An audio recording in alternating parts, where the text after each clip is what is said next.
जय श्री राम, जय सीता माता की। कहते हैं जो भक्त माँ सीता का नाम सच्चे मन से जपता है उसके जीवन के अंधकार मिट जाते हैं और हृदय में दिव्यता का दीपक स्वयं प्रज्वलित हो उठता है। तो आइए मन को शांत करें और भावों को पवित्र करें और माँ सीता के शरण में चले, जहाँ हर शब्द भक्ति है और हर श्वास आराधना है। अब आरंभ करते हैं सीता माता के नित नेम की पावन कथा।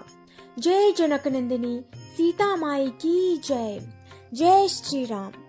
यह कहानी सीता माता कहती थी और श्री राम इसे सुना करते थे। एक दिन श्री राम भगवान को किसी काम के लिए बाहर जाना पड़ गया, तो सीता माता कहने लगी कि भगवान, मेरा तो बाहरी वर्ष का नित नेम है, अब आप बाहर जाएंगे तो मैं अपनी कहानी किसे सुनाऊंगी। श्री राम ने कहा कि तुम कुएं की पाल पर जाकर बैठ जाना और वहाँ जो औरतें पानी भरने आएगी उन्हें अपनी कहानी सुना देना। सीता माता कुएं की पाल पर जाकर बैठ जाती हैं। एक स्त्री आई, उसने रेशम की जरी की साड़ी पहन रखी थी और सोने का घड़ा ले रखा था। सीता माता उसे कहती हैं कि बहन, मेरे बाहरे वर्ष का नित नेम सुन लो। पर वह स्त्री बोली कि मैं तुम्हारा नित नेम सुनूंगी तो मुझे घर जाने में देर हो जाएगी और मेरी सास मुझे लड़ेगी। उसने कहानी नहीं सुनी और वहां से चली गई। उसकी रेशम की जरी की साड़ी फट गई और सोने का घड़ा मिट्टी के घड़े में बदल गया।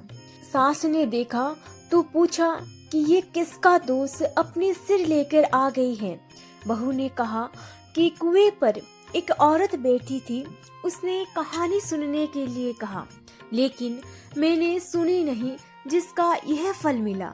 बहू की बात सुनकर अगले दिन वही साड़ी और घड़ा लेकर सास कुएं की पाल पर गई। सास को वही माता सीता बैठी मिली तो माता सीता ने कहा कि बहन, मेरी कहानी सुन लीजिए। सास बोली कि एक बार छोड़, मैं तो 4 बार कहानी सुन लूंगी। राम आए, लक्ष्मण आए, देश के पुजारी आए, नित नेम का नेम लाए।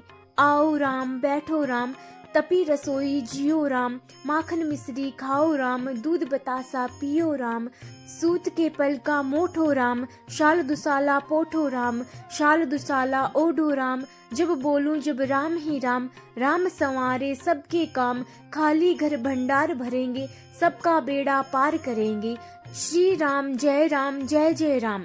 सास बोली कि बहन, कहानी तो बहुत अच्छी लगी। कहानी सुनकर सास घर चली गई और उसकी साड़ी फिर से रेशम जरी की बन गई और मिट्टी का घड़ा फिर सोने के घड़े में बदल गया। बहू कहने लगी कि सासू माँ, आपने यह सब कैसे किया। सास ने कहा कि बहू, तू दोष लगा के आई थी और मैं अब दोष उतार कर आई हूँ। बहू ने फिर पूछा कि वे कुएं वाली स्त्री कौन है। सास बोली कि वह सीता माता थी, वह पुराने से नया कर देती हैं, खाली घर में भंडार भर देती हैं, वह लक्ष्मी जी का वास घर में कर देती हैं, आदमी की जो भी इच्छा हो उसे पूरा कर देती हैं। बहू बोली कि ऐसी कहानी तो मुझे भी सुना दो। सास बोली कि ठीक है, तुम सुन लो। और सास ने कहानी शुरू की। राम आए, लक्ष्मण आए, देश के पुजारी आए, नित नेम का नेम लाए। आओ राम, बैठो राम, तपी रसोई जियो राम, माखन मिश्री खाओ राम, दूध बतासा पियो राम, सूत के पल का मोठो राम, शाल दुशाला पोठो राम, शाल दुशाला ओढ़ो राम, जब बोलू जब राम ही राम, राम संवारे सबके काम, खाली घर भंडार भरेंगे, सबका बेड़ा पार करेंगे, श्री राम जय जय राम। कहानी सुनकर बहू बोली कि कहानी तो बहुत अच्छी है।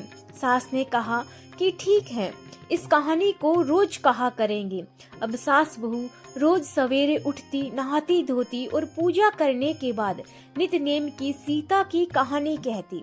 एक दिन उनके यहाँ एक पड़ोस की औरत आई। और बोली कि बहन जरा सी आँच देना तो। वह बोली कि आँच तो अभी हमने जला ही नहीं है। पड़ोसन ने कहा, तुम सुबह 4 बजे से उठकर क्या कर रही हो फिर? उसने कहा कि सुबह उठकर हम पूजा करते हैं, फिर सीता माता की नित्यनेम की कहानी कहते हैं। पड़ोसन ने उनकी बात सुनकर फिर कहा कि सीता माता की कहानी कहने से तुम्हें क्या मिला? वह बोली कि इनकी कहानी कहने से घर में भंडार भर जाते हैं, सारे काम सिद्ध होते हैं, मन की इच्छा भी पूरी होती है। पड़ोसन कहती हैं कि बहन ऐसी कहानी तो मुझे भी सुना दो फिर। वह बोली कि ठीक है, तुम भी यह कहानी सुन लो। राम आए, लक्ष्मण आए, देश के पुजारी आए, नित नेम का नेम लाए। आओ राम, बैठो राम, तपी रसोई जियो राम, माखन मिश्री खाओ राम, दूध बतासा पियो राम, सूत के पल का मोठो राम, शाल दुशाला पोढ़ो राम, शाल दुशाला ओढ़ो राम, जब बोलू जब राम ही राम, राम संवारे सबके काम, खाली घर भंडार भरेंगे, सबका बेड़ा पार करेंगे, श्री राम जय जय राम। सारी कहानी सुनने के बाद पड़ोसन कहने लगी कि बहन कहानी तो मुझे बहुत अच्छी लगी। अब वह पड़ोसन भी नित्यनेम सीता माता की कहानी कहने लगी। कहानी कहने से सीता माता ने पड़ोसन के भी घर के भंडार भर दिए। अब तो पूरे मोहल्ले में नित्यनेम की कथा चल पड़ी। हर किसी की मनोकामना पूरी होने लगी। हे सीता माता, जैसे आपने उनके भंडार भरे, वैसे ही आप हमारे भी भंडार भरना। कहानी सुनने वाले के और कहानी कहने वाले के भी भंडार भरना। बोलिए सीता मैया की जय। आपको कहानी कैसी लगी हमें कमेंट में जरूर बताना, और ऐसी ही कहानी और कथाओं के लिए हमारे चैनल को सब्सक्राइब जरूर करें। धन्यवाद।